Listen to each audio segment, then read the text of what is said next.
أدحنني كم كراسقاي أوصأني بزيك خامدحن أنا من ألبني مخان كامينا أمانوئيل مساي أدحنني تنبركي خبيتاي በስመ አብ ወወልድ ወመንፈስ ቅዱስ አሐዱ አምላክ አሜን።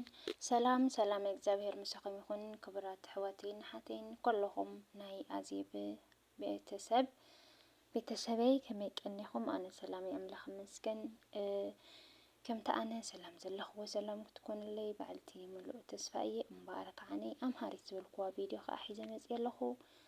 ሓቢርና ንከታተል። ቪድዮና ብላይክ ጀምርዎ ምእንቲ ናብ ኩሉ ሸር ክኾን እሽምባር ሎሚ ከዓነይ ምኽሪ እቶም ኣቦ ትብል ሓንቲ ኣምሃሪት ዝበልክዋ ቪድዮ ኣምፅእ ኣለኹ።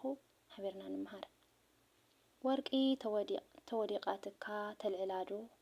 ኣብ ዕለታት ሓደ መዓልቲ ቶማስ ዝበሃል ዘመኑ ሙሉእ ብሓጢኣት ዝነብርን ብዙሓት ሰባት ዘበላሸወን መንእሰይ ናብ ሓደ ኣቦ ቀሪቡ ንስሓ ይኣቱ። ሓጢኣቱ ተናዚዙ ምስ ወድአ ኣቦይ ኣምላኽ ግን ሓጢኣተይ ይቕር ክብለኒ ይኸውን ዶ ኢሉ ነቶም ኣቦ ይሓቶም። እቶም ኣቦ ድማ ወይለይ ከመይ ይቕር ዘይብለልካ ንስኮ ርህሩህ ኣምላኽ እዩ ዝወደይ ኢሎም ብእምነት መለሱሉ።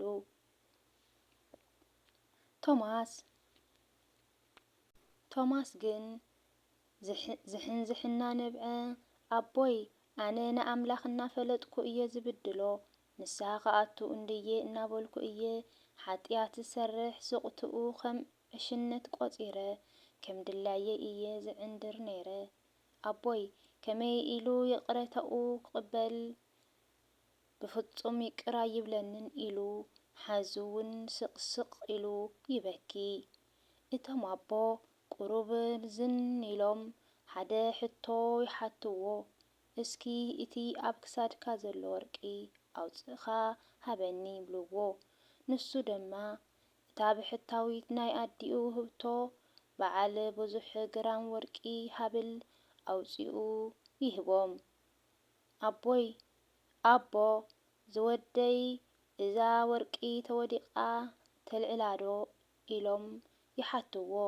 ቶማስ ድማ እወ የልዕላ ኢሉ ብሓፂሩ ይምልሰሎም። ኣቦ ኣብ ጭቃ ተወዲቓኸ መልዓልካያ ዶ ኢሎም ሕዝውን ሕቶኦም ቀጸሉ። ቶማስ ክምስ ኢሉ ንብዓቱ ብሶፍቲ እናሓሰሰ እወ የልዕላ ኣቦ ብምባል ይምልስ። ኣቦ ኣብ ሽንቲ ቤት ርስሓት መወደቐትከ በልዎ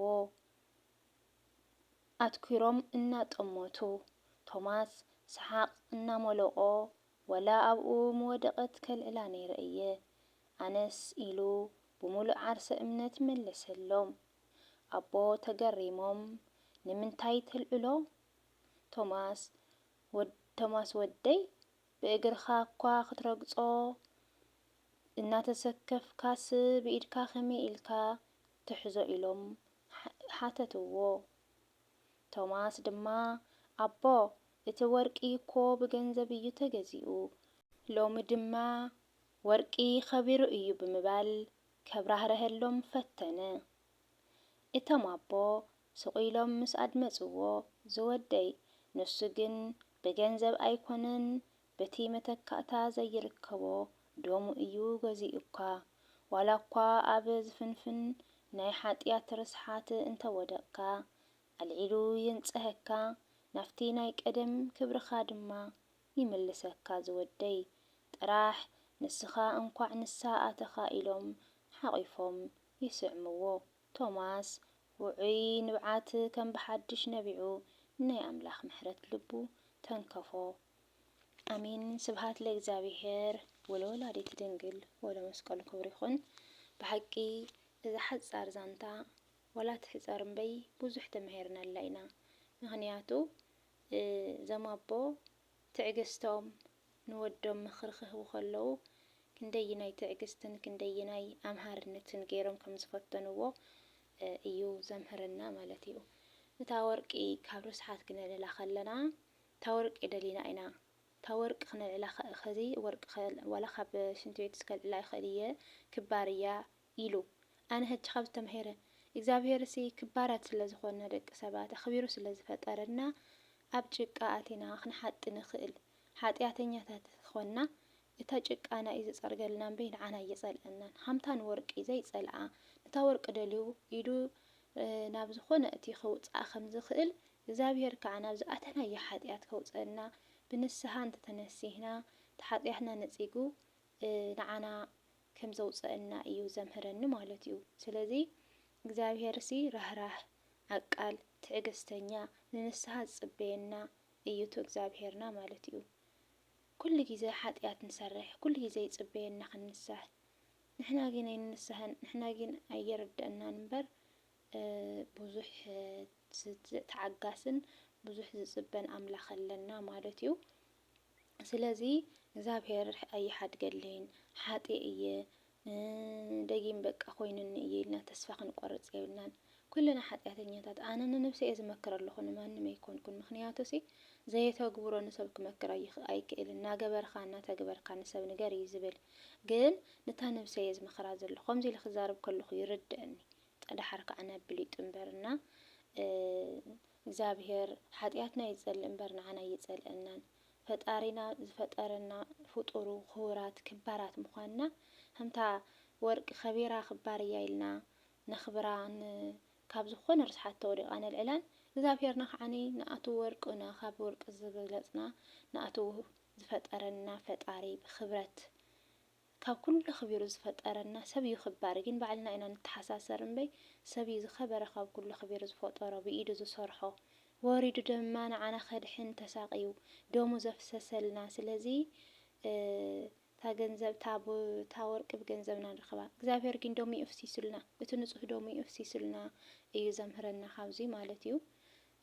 ስለዚ ከምቲ ክባር ወርቂ ንሕና ወርቂ ኮነን ከቢሩ ንሕና ኢና ንኸብር ግን ከዓ ንዓና ንደቂ ሰባት ከዓ ከምቲ ወርቂ ክባር እያ ኢልና ካብ ዝኾነ ነገር ንልዕላ ንሱ እውን ካብ ዝኾነ ነገር የልዕለና እምበይ ደርቤ ይሓድገናን ኣይገድፈናን እግዚኣብሔርና ግን እንታይ እዩ ብንስሓ ተተመሊስና ማለት እዩ ናብኡ ተተመሊስና እዩ ኣይገድፈለይን ሓጢኣተ ኢልና ክንፈርሕ ወይ ከዓነ ሱቅ ክንብል የብልና ንምንታይ እዩ ስለ ንሓጢ ኮይ 10 ግዜ ክንንስሕ ፈቒዱልና እምበይ እኮ ካብቶም ዘይድገሙ እኮ መገበራ ንስሓ እውን ካብቶም ከምኒ ጥምቀት ዘይትድገም ከምኒ ተኽሊል ዘይትድገም ከምኒ ናይ ቀሺ ምስጥረ ቀሺ ሕጂ ሓንቲ ግዜ ምስ ቀሸሸ ካልኣይ ይቕሸሽን ከምኡ ሚስጥራት ካብቶም 7 ሚስጥራት ዝድገሙ ዘይድገሙን ገይሩልና እዩ ቶም ካብቶም ዝድገሙ ሚስጥረ ንስሓ እያ ምክንያቱ ክንሓጥ ምዃንና ስለ ዝፈልጥ 10 ግዜ ደጋጊምና ክንንስሕ ገይሩልና እዩ። ስለዚ 10 ግዜ ክንንስሕ ዝገበሮ ምክንያት 10 ግዜ ከም ንጋገ ኣብ መዓልቲ እያ 10 ግዜ እውን እታ መዓልታዊ መዓልቲ 10 ግዜ ብቻ እውን ኣይኮንና ንጋገ ሙሉእ መዓልቲ ኢና ነተጋገና ንውዕል 24 ሰዓት እታ ዘላ ሰዓት እሲ ኣብ ምግጋይን ኣብ ሓጢኣትና ነሕልፋ ዘለና ከም ኣነ ማለት እዩ ንባዕለይ እንታ ነብሰይ።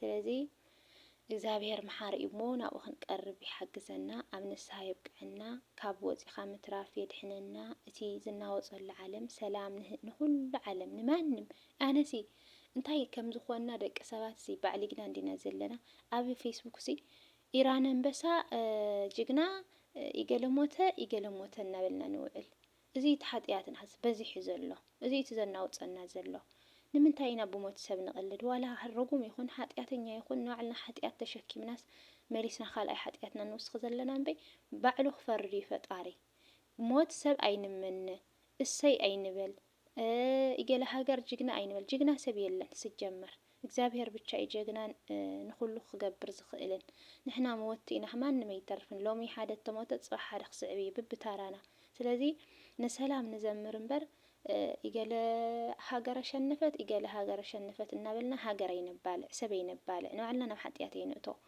እና ክቡራት ኣሕዋተይ ንሰላም ንዘምር ሰላም ንኩሉ ዓለም ዝናወፀሎ ፈጣሪ ሰላም የውርደልና ዓድና ህዝብና ቡቲ ብህዝብና እናተጨነቕና ብዙይ እውን ተኮሱ መፁ ከዱ እናተባሃለ ዓለም ትናወፀላ እሞ أموتنا يصبقلنا ناب عدنا بسلام يأتونا بسلام عدنا أتينا أم نسها بقينا تدالينا خنصنحو فقادي يخون لنا مالتيو سلام نخل هاجر سلام نخل عالم سلام نهزبنا سلام نعدنا سلام إجزابهر مساخم يخون بخالق فيديو سكال نصفكم سنايك النيات أدحنني كمك راسقا يوصعني بزيك مدحن أنا من ألوني وخان كامينا أمانوئيل مساي أدحنني تنبركي خبيتا